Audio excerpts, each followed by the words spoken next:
$29 million spent before a single general election vote in Iowa, and the candidate who needed that money raised less than $1 million herself. Welcome to Senate Pickup Watch. Iowa's primary stops being a preview today. We've got the results, we've got Legis 1 spending totals, and the lever just named the mechanism behind the DSCC's so-called neutrality. So yeah, we're auditing, not previewing. That $29 million number is the real story to me. On a state that's been hard realigning for years, it tells you whether Iowa is a live pickup or just donor-class wish-casting before we even talk about the winner. And Michigan is only showing Democrats a slight edge over Rogers in an open seat. So if the map managers are reaching for Iowa this hard, while that race looks this tight, somebody needs to explain the priorities. Here's Justin Papp at CNBC. Iowa Democrats on Tuesday are voting in one of the party's most closely watched primary elections this election year, in a key test of the party's strategy to take control of the Senate in this year's midterms. Legis 1 put the number on it this week. $29 million raised in this race before a single general election vote. That's to replace Joni Ernst in Iowa. That's not a competitive race being built. That's a nationalized purchase. And whoever came out of Tuesday's primary is already wearing somebody else's fingerprints.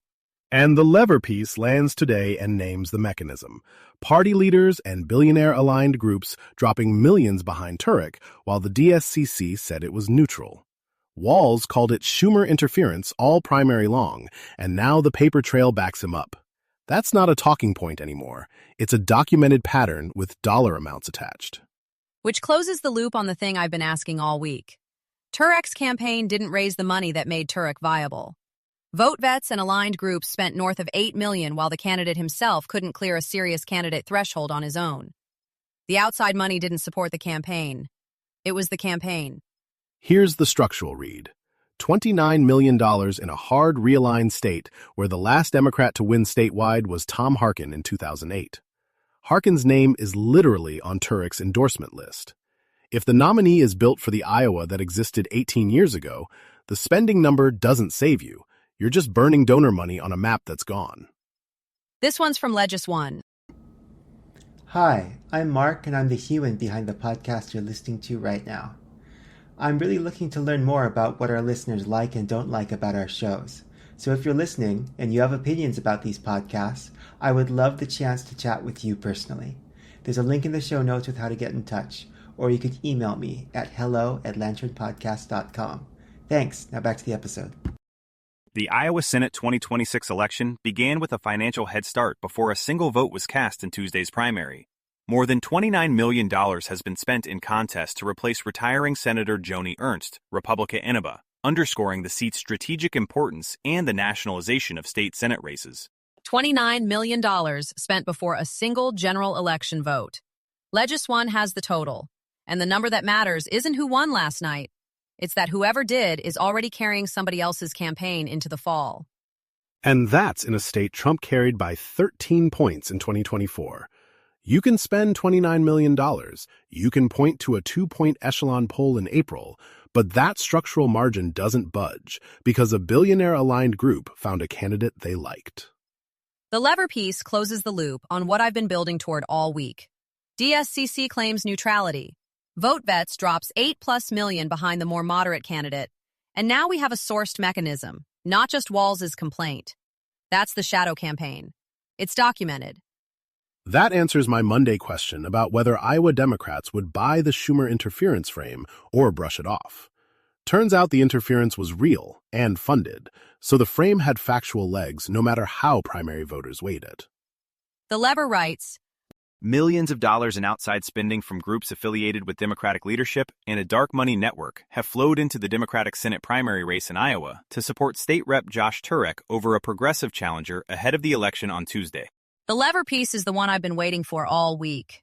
Schumer's group, The Bench, a billionaire-backed operation explicitly framing itself as a youth leadership project, both quietly moved millions behind Turek, while the DSCC publicly claimed neutrality. That's not a gray area. That's a documented shadow campaign with named groups and FEC filings to match. And here's what that says structurally.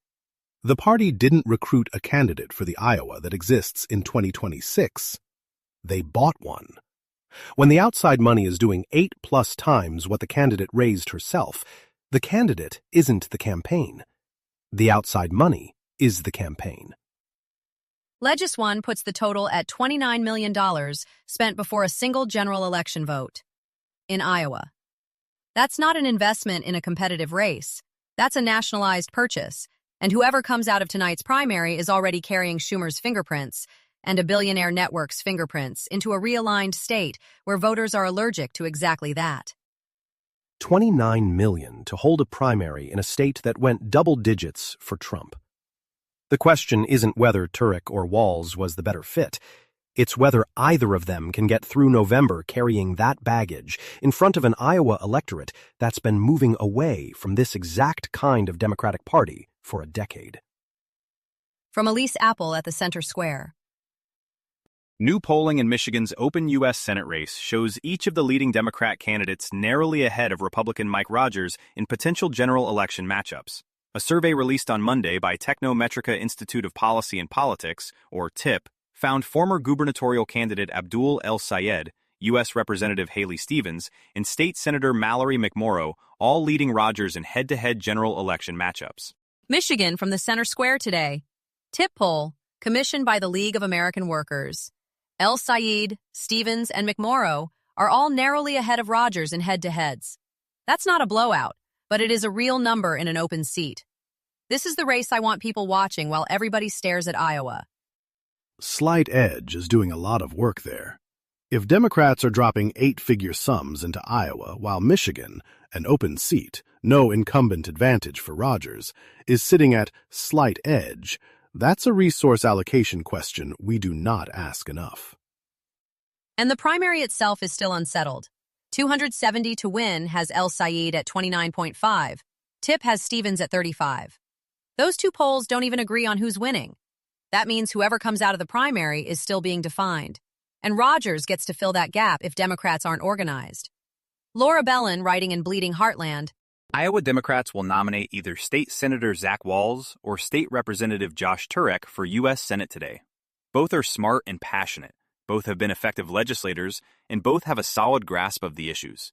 Bleeding Heartland ran the full cases for and against both Turek and Wahls right before polls closed.